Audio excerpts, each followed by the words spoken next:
Você está ouvindo o programa Entrevista do FolhaCast, podcast da Folha de Londrina.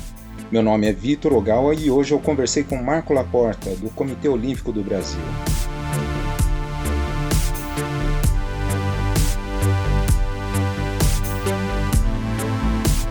Olá, aqui é o repórter Vitor Ogawa da Folha de Londrina e neste programa vou entrevistar Marco Laporta, vice-presidente do COB, Comitê Olímpico do Brasil, e chefe de missão do time Brasil nos Jogos de Tóquio. Em primeiro lugar, é um prazer conversar com o senhor. O motivo desta entrevista é que ainda há muita insegurança em relação aos Jogos Olímpicos deste ano. Até agora, há 180 vagas confirmadas para o time Brasil nos Jogos Olímpicos Tóquio 2020. A Olimpíada estava marcada para o período de 24 de julho a 9 de agosto do ano passado, mas devido à pandemia de Covid-19, os Jogos foram adiados para começar no dia 23 de julho e estão previstos para encerrarem no dia 8 de agosto. Em junho do ano passado, o COB lançou o Guia para a Prática de Esportes Olímpicos no cenário da Covid-19. O documento foi elaborado por uma equipe multidisciplinar formada por médicos, treinadores e consultores, seguindo as determinações da Organização Mundial de Saúde e também do Ministério da Saúde, sempre observando exemplos e parâmetros bem-sucedidos adotados por entidades esportivas internacionais até o presente momento. Para esta edição dos Jogos, o Brasil terá 9 bases de aclimatação no Japão: Chiba, Enoshima, Hamamatsu, Sagamihara, Miyagase, Saitama, Ota, Koto e Chuo. Todos os atletas chegarão ao país no mínimo 15 dias antes de competir. Marco Laporta, como está a preparação da delegação para esta edição dos Jogos? Ela certamente será bastante diferente das demais por exigir protocolos de biossegurança com rigores jamais vistos em uma edição desta competição esportiva. Tudo bem? Tudo bem, Vitor. Tudo jóia. A preparação ela sofreu algumas adaptações, né?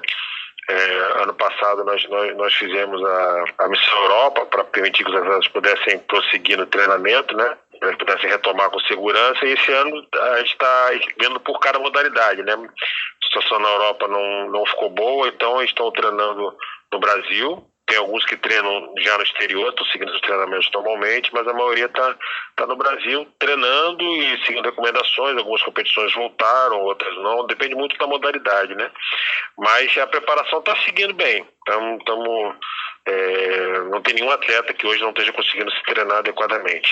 Certo, o senhor mencionou essa preparação na Europa, né? Geralmente os atletas escolhem uma base antes do evento para se preparar, né?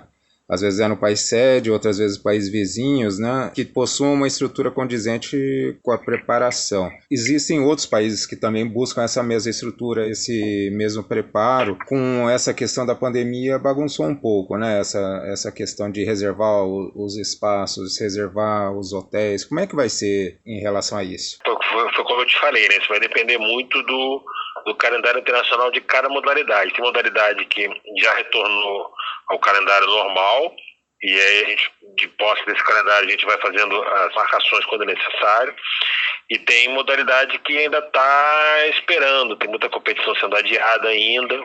Eu acho que vai começar a normalizar mais a partir ali de abril, maio. E aí a gente fica sempre, a gente costuma dizer que dentro do Comitê Olímpico é uma semana de cada vez, porque a gente nunca sabe como é que vai estar a situação na semana seguinte, né? Aí a gente tenta realmente se antecipar para poder fazer as marcações necessárias.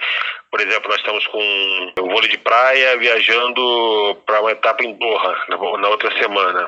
E aí nós estamos com tudo preparado já, tudo pronto, tudo reservado, eles vão direto para lá, vão chegar antes. Entendeu? Então, a princípio, não deve mudar nada. Bom, o senhor disse que não pode mudar nada, e se os jogos forem adiados novamente por conta da pandemia? Não vai ser. Essa hipótese ela está totalmente descartada, não tem, a gente tem conversado com o Comitê Internacional, com o Comitê Organizador, e essa hipótese de ser adiada não existe mais. E em relação à questão da vacinação dos atletas, né? Existe essa possibilidade dos atletas passarem na frente dos grupos prioritários para poder participar das Olimpíadas? Não, se depender do Comitê Olímpico do Brasil, não. A gente já recebeu uma definição do Comitê Olímpico Internacional que não vai ser obrigatória a vacina para os Jogos. Então a gente entende aqui no COB que vamos seguir o plano de imunização do governo, não vamos pedir nenhuma prioridade para os atletas. É uma pandemia mundial, coisa muito mais grave do que há pessoas muito mais necessitadas de serem vacinadas do que os atletas. Então a gente vai esperar o governo seguir o plano de imunização normalmente, sem pedir para o atleta furar fila nem nada. Sem essa obrigatoriedade, né? Embora no Japão a situação da pandemia esteja mais controlada que no Brasil, ainda há o receio que haja risco de contaminação por lá, visto que a Vila Olímpica vai congregar atletas de diversas partes do planeta, né? Como evitar que isso atrapalhe o Brasil na competição? Esse é um cuidado que a gente tem conversado muito, né? É óbvio que você controlar 100% você não vai conseguir controlar. A gente tenta diminuir o risco do atleta ser contaminado, o que seria nessa reta final, praticamente inviabilizaria a participação dele nos Jogos, né? Então a gente já tem um protocolo que a gente testou na nossa missão Europa no passado, que deu muito certo, entendeu? A gente tenta ao máximo proteger o atleta, tomar as medidas sanitárias, fazer as recomendações deles evitarem aglomerações, evitarem sair, ficar muito focado no seu treinamento, tomar todas as medidas necessárias, mas a gente sabe que é mitigar os riscos, né? A gente sabe que pode ocorrer um problema, mas a gente já tem, e o próprio comitê organizador dos Jogos já está baixando uma série de medidas exatamente para diminuir o risco, ou seja, diminuindo o número de dias que o atleta vai ficar na vila, proibindo deslocamentos para fora da vila, então criando como se fosse uma bolha para que todos fiquem o máximo protegidos. Certo, o senhor mencionou o protocolo de segurança, fale um pouco desse protocolo, como é que vai ser? Começa com a testagem, né, antes da viagem, o atleta é testado, faz o exame aqui 72 horas antes da viagem, dando negativo ele viaja normalmente. Quando ele chega no destino, ele é isolado, faz o teste novamente, e aí só sai do isolamento e depois sai o resultado negativo de novo, que isso aí no máximo de 24 horas sai o resultado.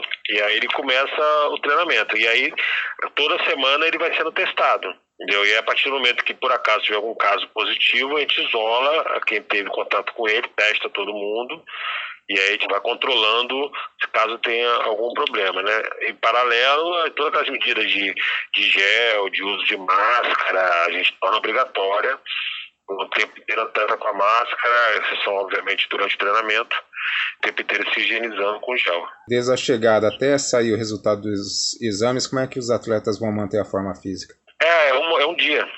É um dia? Em 24 horas sai o resultado. Assim, lá, a gente fez isso lá em Portugal e funcionou muito bem. Ah, tá certo. Como é que está a questão da seleção de atletas para a competição? A delegação já está definida ou ainda tem algumas vagas que estão em aberto? Não, nós temos hoje 180 atletas classificados. Tem muita modalidade que ainda não definiu ainda o final, como é que vai ser a classificação, em virtude dessa questão da pandemia. A gente estima a nossa delegação entre 270 e 300 atletas, então tem pelo menos aí mais 100 vagas que a gente espera conquistar. Como eu disse, depende muito ainda dessa definição do calendário. Tem muita modalidade, por exemplo, como atletismo e natação, que é por índice, né? Então o atleta já tem um índice, teoricamente estaria classificado, né? Mas tem que esperar terminar o período de qualificação olímpica para definir qual é o atleta que vai ocupar essa vaga. Por exemplo, ele tem um índice, mas se vier um outro faz um índice melhor que o dele, esse outro tem prioridade. Então, por isso que a gente não tem esse número ainda fechado. Como é que está o diálogo com os atletas para essa parte psicológica, né? Porque é uma edição que vai ser completamente diferente, né? Eu acredito que seja sem público também, né? Como é que vai ser isso? Essa é uma preocupação que a gente teve desde o início da pandemia, essa questão de preparação mental do atleta, acompanhamento. O período mais crítico já passou, porque era aquele período que eles não estavam conseguindo treinar, e aí criando uma ansiedade muito grande. Agora, com o treinamento, é outro tipo de ansiedade que a gente controla, a ansiedade deles querendo competir, de chegar logo à data dos Jogos, mas a gente tem toda uma equipe de psicólogos aqui do Comitê Olímpico e com os atletas tem o seu psicólogo específico, né? E aí eles trabalham constantemente, fazem reuniões virtuais, até às vezes algumas presenciais com os atletas, para poder ter esse acompanhamento e identificar algum problema ou outro. Certo. E qual a expectativa do COB para esta edição? A meta de medalhas, né? É igual ou superior à obtida no Brasil? Então, a gente Durante o ano passado, exatamente um ano atrás, antes de começar essa pandemia, a gente não tinha dúvida que a gente ia fazer uma participação superior à do Rio. Pelos resultados que os atletas estavam obtendo em 2019, pela preparação que estava sendo feita. Como nós passamos um ano praticamente sem competição, a gente se perde um pouco o referencial. Porque você não sabe como está o nosso atleta, você não sabe como está o atleta adversário, se apareceram atletas novos. Então, fica difícil hoje você fazer qualquer tipo de previsão. Qualquer previsão que se fizer hoje é meramente chute. Então, você não tem parâmetro para definir, por exemplo, esporte coletivo. A seleção não se reúne há mais de um ano. Nenhuma seleção, não só a seleção brasileira, nenhuma seleção. Então você não sabe como que os atletas vão estar, como vão estar preparados. Então hoje qualquer prognóstico é muito difícil de fazer. E como é que está a nutrição dos atletas? Em função da pandemia, teve alguma mudança na alimentação, alguma coisa diferente ou não? Não, a alimentação, dependendo de cada modalidade, os atletas têm seus nutricionistas que acompanham. Em relação à pandemia, não foi observado nenhum impacto, nenhuma mudança na questão alimentar, né? A gente tem uma preocupação lá no Japão, né? Tanto que a gente contratou cozinheiros para poderem fazer comida brasileira lá no Japão, para os atletas poderem se alimentar melhor do que ficar só comendo a comida japonesa, que você comer uma vez ou outra tudo bem, mas ficar comendo 40 dias comida japonesa é difícil, porque o atleta está acostumado a outro tipo de refeição, né? E como é que está a logística desses alimentos? Vocês vão enviar os ingredientes para fazer essas comidas brasileiras? Não, a gente está comprando tudo por lá, a gente importa por lá, faz todo o processo. Essa equipe de cozinheiros que está comandada por um chefe lá no Japão, está providenciando toda essa questão dos gêneros, né, para poder fazer essa alimentação. E em relação à comissão técnica dos atletas, como é que está essa questão de cuidados que eles estão tendo que tomar? A comissão técnica, ela passa pelo mesmo problema dos atletas, né? Eles têm que seguir o mesmo protocolo, tem que ter os mesmos cuidados, até porque eles estão em contato direto com os atletas, né? Então eles não podem também colocar em risco os atletas, né? Então a gente tem esse controle também, tem conversado muito com cada comissão técnica dos atletas que já estão classificados, outros que estão tentando a vaga, para recomendar essa questão das medidas preventivas, questão de sanitárias, tudo.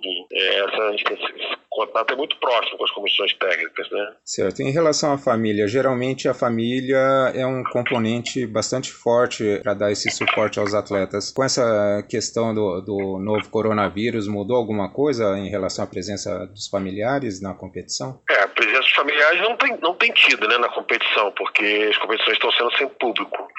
Então, e muito provavelmente não será permitida a ida dos familiares para o Japão, entendeu? Então, a gente não tem como autorizar a ida dos familiares para Tóquio, né? E nem para as competições, porque realmente a competição está sendo sem público e não tem. Agora, essa parte entra um pouquinho naquilo que você perguntou da preparação mental, né?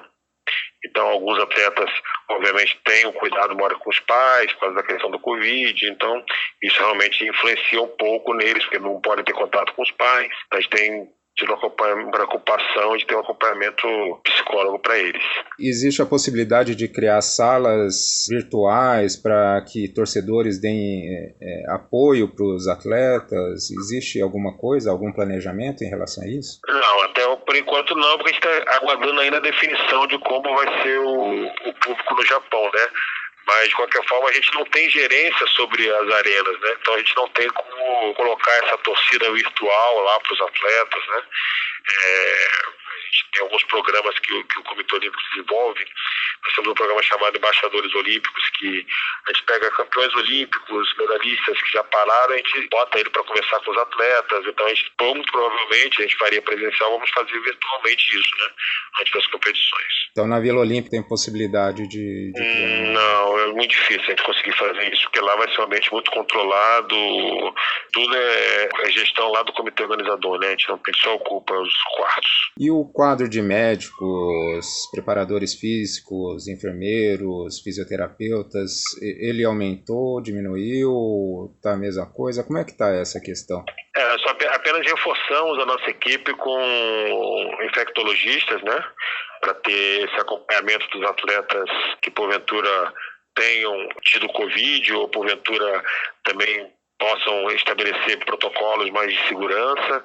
Então a gente trouxe para a nossa equipe alguns infectologistas que têm ajudado, mas nos outros, na questão de fisioterapia, dos médicos que já trabalhavam normalmente, a gente não teve aumento não, foi só mais trazendo alguns infectologistas para trabalhar com a gente. Os kits de testes RT-PCR, vocês que adquiriram de laboratórios do Japão? A gente tem feito um trabalho junto com a Fiocruz. A gente tem feito alguns testes dos atletas que estão no Rio de Janeiro na Fiocruz e também fizemos um processo de licitação enquanto compramos também, fizemos um convênio, né, com o laboratório para poder testar os atletas que porventura necessitem, que estejam indo para competições, mas muito localizado aqui no Rio de Janeiro. Tem o número de atletas da edição passada comparado com essa edição? Quanto teve na edição passada no Rio de Janeiro e quanto vai ter nessa? É uma comparação assim, ruim de fazer, porque no Rio de Janeiro nós tínhamos a vaga automática, né? Então todos estavam praticamente classificados, né? Foram mais de 400 atletas que disputaram os jogos, né? Esse número dificilmente você vai conseguir alcançar se a competição não for na sua esportes como hóquei sobre a grama, que não se classificou, esportes coletivos que tem uma vaga segurada pelo país ser o país sede. Para Tóquio não tem essa vaga segurada, né? Então aí diminui bastante, mas no Rio passou de 400 atletas. Assim, onde que o Brasil é mais favorito para conseguir medalha? Tem sempre aqueles esportes que são os carro-chefes, né? O vôlei, a vela, o judô, que sempre trazem medalhas. E agora nós estamos com duas modalidades novas, que é o skate e o surf, em que o Brasil tem atletas muito fortes que também devem ajudar bastante no quadro de medalhas. Bom, boa sorte. A gente espera que a delegação brasileira tenha bastante sucesso nessa edição. Tá bom, obrigado. Então à disposição.